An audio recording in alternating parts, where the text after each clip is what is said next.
భీమవరంకు డిస్కౌంట్ల పండుగ తెచ్చింది కేకే స్టోర్స్.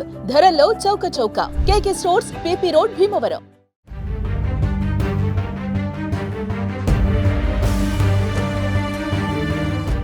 పహల్గాంలో ఒకే ఒక్కడు 14 కిలోమీటర్లు పరిగెత్తాడు. ఒకసారి కాదు, 2 సార్లు పరిగెత్తాడు. తనను నమ్ముకున్న 11 మంది టూరిస్టుల ప్రాణాలు కాపాడాడు.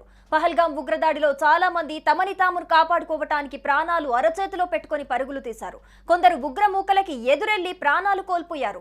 ఓ కాశ్మీర్ గైడ్ మాత్రం ఉగ్రదాడి జరుగుతున్నా తనని నమ్మి వచ్చిన టూరిస్టులని వదలలేదు. తూటాలు ఎదురుగా వస్తున్నా తనను నమ్ముకున్న పర్యాటకులు క్షేమంగా తిరిగి వెళ్లే వరకు వారి వెంటే నిలబడ్డాడు.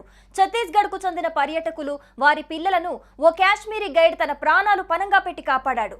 ఛత్తీస్గఢ్ లోని మనీంద్రగఢ్, చిర్మరీ భరత్పూర్ జిల్లాకు చెందిన 11 మంది పహల్గాం టూర్ కి వెళ్లారు. వీరిలో 4 దంపతులతో పాటు 3 పిల్లలున్నారు. కాశ్మీర్ లో నజకత్ అహ్మద్ షాని వీరు గైడ్ గా పెట్టుకున్నారు. ఉగ్రదాడి జరిగిన సమయంలో వారంతా బైసరన్ మైదానంలో ఫోటోలు తీసుకుంటూ సరదాగా గడుపుతున్నారు.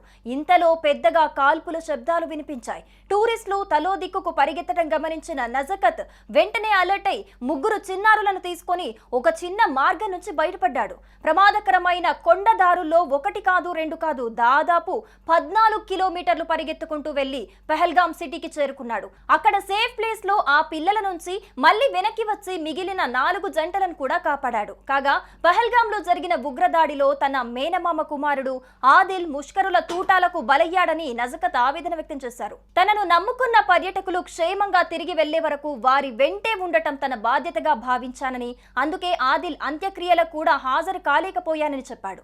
సుమన్ టీవీలో మీ పర్సనల్ అండ్ బిజినెస్ ప్రమోషన్స్ కోసం కింది నెంబర్కి కాంటాక్ట్ చేయండి.